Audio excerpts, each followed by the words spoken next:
Today is the start of the GR Movement track series that I've been prepping my Toyota Yaris for.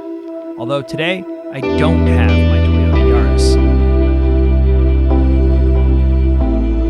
So the Yaris is going to be done real soon. It just didn't make this deadline. And I still want to get points in street class, so I'm taking the FRS to score as many points as I can. Luckily, the two cars are in the same class this year, so we'll see how many points I can score today. But it's a very cold day. It's great for the engine, but bad for tires. Let's see what kind of lap times we can do. Last time I brought the FRS here, the track had not been resurfaced, I had 3 years less experience, and I hadn't started using the pedal dance that Steven taught me last time I was out at Buttonwillow. So the plan is, first session, no pedal dance, just traction control off. That'll give me some time to remember the track, warm up the tires, and just ease into it. Then sessions 2, 3, and 4, pedal dance.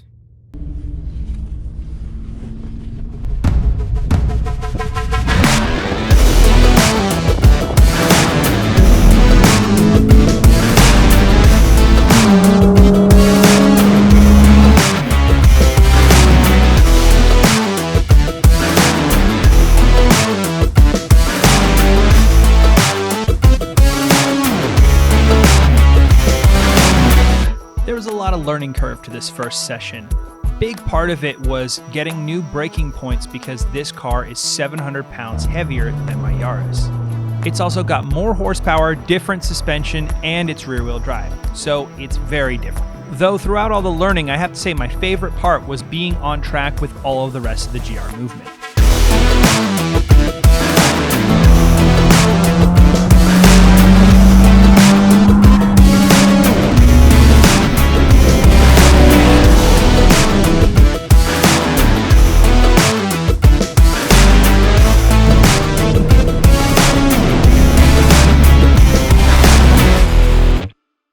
Okay, so that's the end of session 1. This is the first time I've done this track with a rear-wheel drive car since the beginning of 2020. So 3 years ago, I took this thing out. Lap times wise, I'm feeling pretty good. I'm at a 131.4, which is 0.2 faster than I've gone in the Yaris. However, I don't feel confident in doing that kind of lap consistently yet. The other thing is, like Steven mentioned last time, I'm really running into the limits of the normal traction control offsetting. There's a couple quirks with it.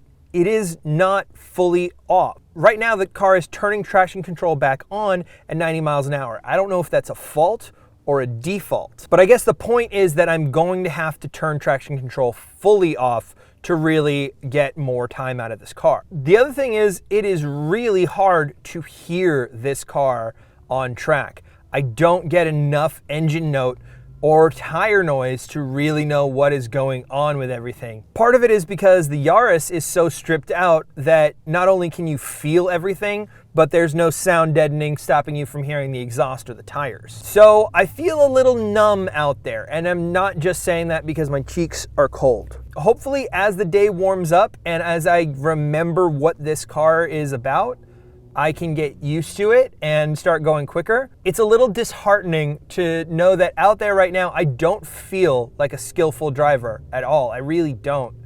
And I'm lapping faster than I was in the Yaris. The Yaris, I felt like I was really nailing down, but even when I'm not confident in this, I'm still going faster. Like, the Yaris is fun and all, but I'd like to be going quick. But anyway, today is not about the Yaris. Today is about scoring points in the GR Movement Street class. So if I can get to a 130 or maybe even a 129, I'm gonna be pretty happy today. But right now, what I really wanna do is go take a tour of some of the awesome cars that showed up today.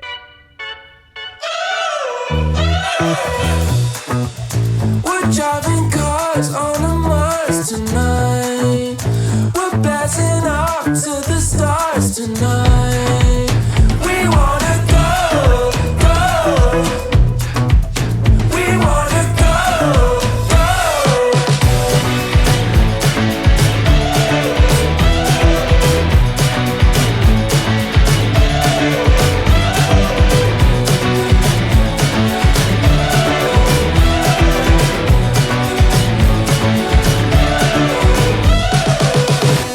So if you've noticed that there's been a quality change in the video, that's because I have a new sponsor for the channel. It is Hot Rod Cameras. Hot Rod Cameras is my local camera shop, and I've worked with them a bunch in the past. And when they saw that I was doing something crazy and unique with the Yaris, hot rodding it, they wanted to be a part. So they helped me out with some camera gear. I mentioned it briefly, but my last camera died when I was on track last time, and I was having to shoot half the stuff on my cell phone. So like the last 5 or 6 videos have been shot all on my cell phone, and it hasn't looked great. It was in a pinch, but now I'm getting some new camera gear thanks to Hot Rod Cameras. So if you are looking at going to track and you need GoPros, or you're looking at vlogging for your overlanding or anything like that, Hot Rod Cameras is the place to go. They will hook you up because Hot Rod Cameras is this kind of like homegrown camera shop, but it's also in the heart of Hollywood.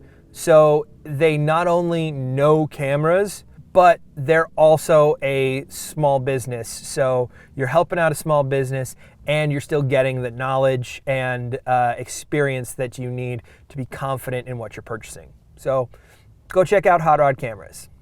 I can't thank Hot Rod Cameras enough for the sponsorship, but now it's time to get ready for the second session.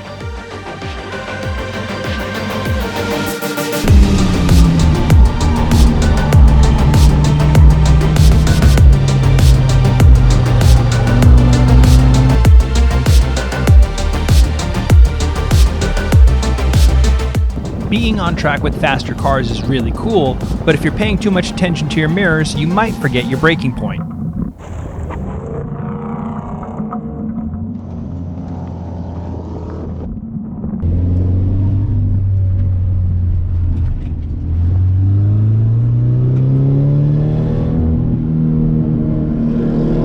That mistake was pretty much at the end of the session, so I decided to roll my way back into the paddock.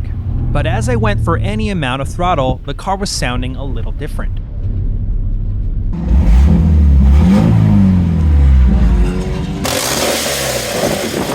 Oh, yeah.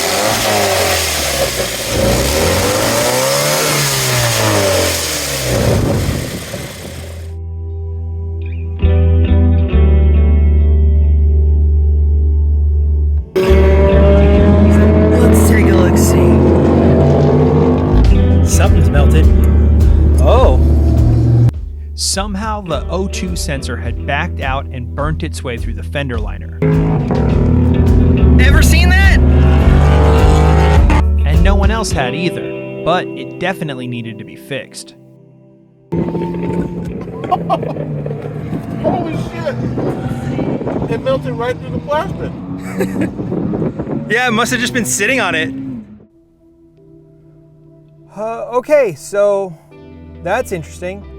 This video is about to go from a track video to a roadside repair video. There is an AutoZone right outside this track. It's very useful, but they don't have an O2 sensor for this car, so I gotta go to the hub in Palmdale. I'm gonna pack up here because by the time I get back, there wouldn't be any sessions left. And I'm gonna see if I can repair this in the AutoZone parking lot.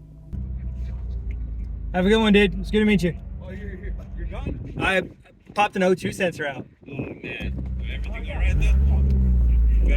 You better get it. Maybe I could have kept running, but thanks to the bank's iDash, I could see that my intake air temps were 40 degrees hotter than the ambient air, and that's no way to go to track. Okay, so store there's an AutoZone there, and there's an O'Reilly there. I think I'm in the right spot. But it turns out I wasn't. The O2 sensor that was in stock was the wrong one, so I was going to have to figure out how to reuse this busted one. It was technically still okay, I just had to chip off a lot of molten plastic. Okay, it's back on. Well, on enough to drive home at least. See, this is why I don't like tracking my daily. It's because I have to fix it very quickly. Maybe not the right way, but the way that gets me home. And trailering a car means that that's not an issue. But I will say the one clean session that I got with this I was taking it very easy, and I still went faster than the Yaris. So,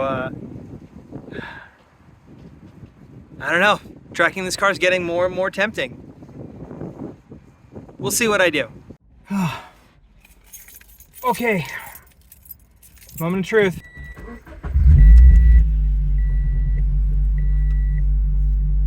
Sounds like it's back to normal. I guess we're driving home. Seriously though, this was definitely more of a day than I had expected. I kind of gave up shooting with all my new gear from Hot Rod Cameras once the situation got dire.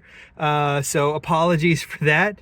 Thank you for sticking with me up until this point. And next track day, the Yaris should be back. It's going to be quicker. It's going to look cooler. And we're going to a track that I've never been to before, so be sure to tune in for that. Thank you guys so much for following the channel and everything. Catch you next time.